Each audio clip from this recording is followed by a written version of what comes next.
I normalized drinking at work. I wasn't an alcoholic, and I never would have admitted I was an alcoholic. Looking back, this was a massive sign of alcoholism. But at the time, it was so totally justifiable to me to escape out of work during the middle of the day, go get a couple Red Bulls, a couple packs of cigarettes, and then a couple shooters, or a pint, or not really ever beer. It was always hard liquor just because I knew it was harder to smell. And being that I smoked pretty heavy, you couldn't really smell the alcohol on me. You pop a couple Altoids or you're chewing like Dentine ice. And I could get away with having that somewhat on my breath. And that is one of the things I don't think when you're an alcoholic, you really realize that when that transition hits. I was a sales manager and I would come up with these excuses that it was a boring day, make the day pass by a little bit sooner, or I deserved this. And because it wasn't a lot of alcohol, it was never like a problem, is the way that I looked at it. Of it's not like I'm just going to a bar and I'm getting wrecked, or I'm going and just getting trashed. I would go to maybe a restaurant or someplace for lunch, have 2 shots and a beer, but also eat with it. And I'm like, I'm not really getting drunk. And that was one of the big ways that I normalized it. I remember working at a giant RV dealership in Montclair, and going over to a liquor store and they sold 99 bananas. And I'd buy like 3 of them and I put them in my pocket and I'd just walk back into the dealership with them in my pocket. And it was something that gave my focus for like the next hour of how am I going to sneak these 3 shots. I wouldn't do them back to back to back. And it would make the day pass by a little bit sooner. Again, to me, this was normal. And that's one of the scary parts about addiction, is how we normalize it. And it doesn't go from 0 to 100 overnight. It's just these small little things that start to normalize it to, every now and then at work I do drink. And it was just kind of something funny, and no one ever really saw it too much as a problem. I never saw it as a problem, but at no point in life should you be drinking at work by any means. I mean, that's a violation of whatever. Like, you should be fired for that. But unfortunately, in a lot of jobs too, there is a lot of leeway. I started just slowly drinking at work. Finally ended up over at Dennis Dillon RV.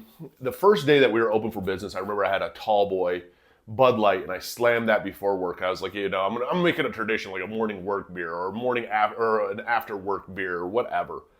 Just, it started more and more normalizing it. And the more and stuff I would drink at night, you come in the next day, you smell a little bit like alcohol. That I would just get to the point that to start my day off, it just made me, in my mind, feel a little bit better. It took the edge off. It made it easier to talk to people. It made it easier to face rejection. These were all the things that I kept just feeding myself. I would just enable myself on why it was okay to drink. And it was constantly like this internal chanting or cadence that I would have to normalize it, that it's okay. And I never bought a lot of alcohol at the same time, because if I did, to me, that would be a problem. If I went and just bought a 5th in the morning and that was gone by the time I got to work, there's a problem. That's even enough that would register in my brain. And so I would outsmart myself and I would just buy shooters, because it's not really that much. It's just a shot. And that's the way I'd look at it. It's just a shot. Even though 12 of those things was a 5th. And I never even knew that. I never even knew how much I was drinking in the morning until I didn't go to a 7-Eleven once and I went to a different liquor store. And I was like, hey, give me a case of 99 bananas.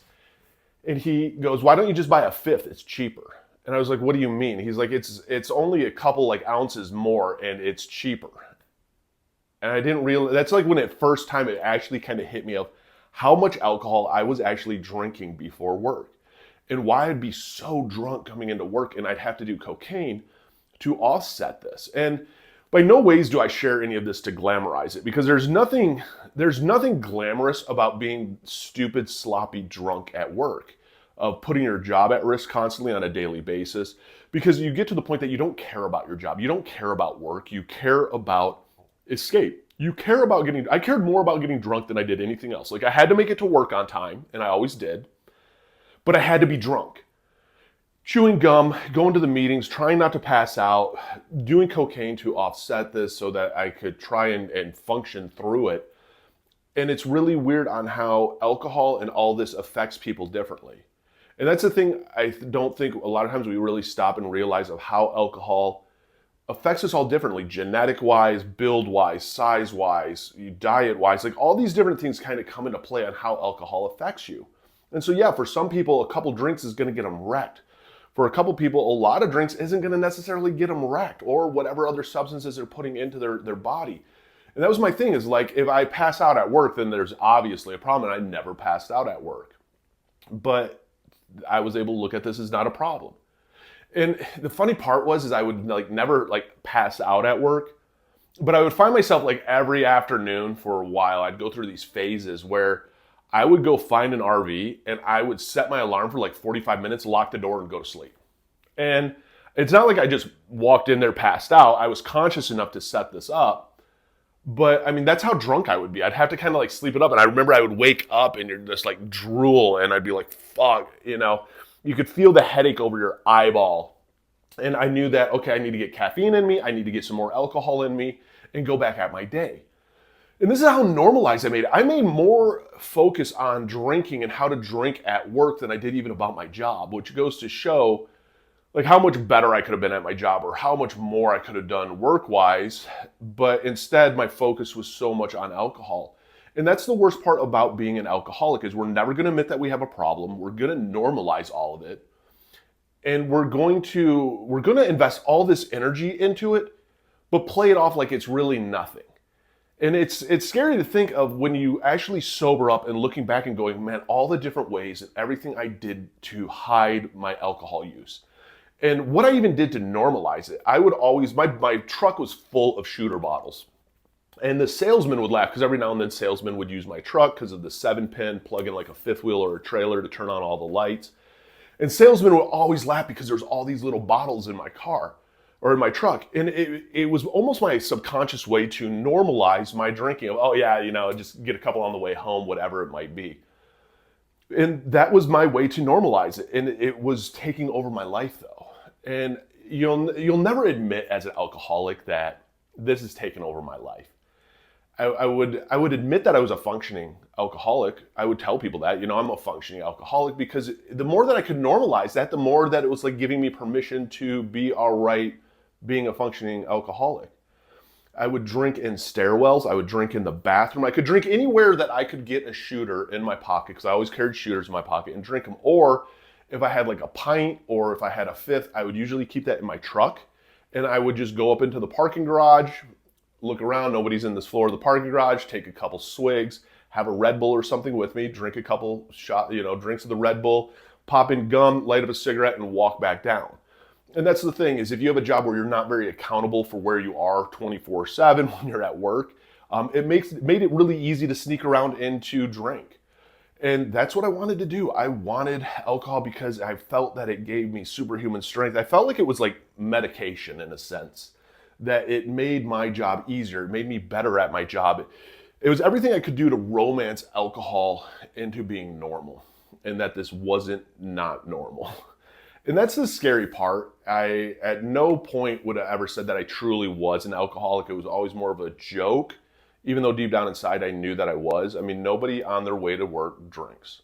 No one in their right mind who's not an alcoholic every morning drinks. You're not at work trying to figure out ways to get alcohol.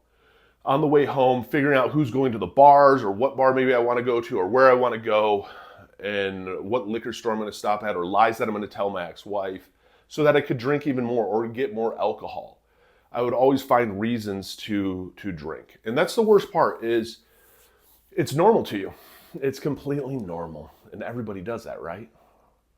And then when you get sober, you realize that not everybody does that. And that was your alcoholism. But I did everything I could to normalize drinking. And that's how I drank at work, because it was normal. It was normal to celebrate, every little victory, or every failure. Man, it was a hard day. Like, it was always a reason to drink. And that was the worst part, is I knew that. And so I would use that to my advantage to allow me to drink at work, where I wouldn't feel guilty or ashamed of what I was doing at work. And that was the worst, because I lost jobs due to my alcoholism. I made dumb career moves because of my alcoholism, and it held me back. It never brought me any true benefit. Never any true benefit at all. All it did was give me a distraction, and it costed me a lot of money.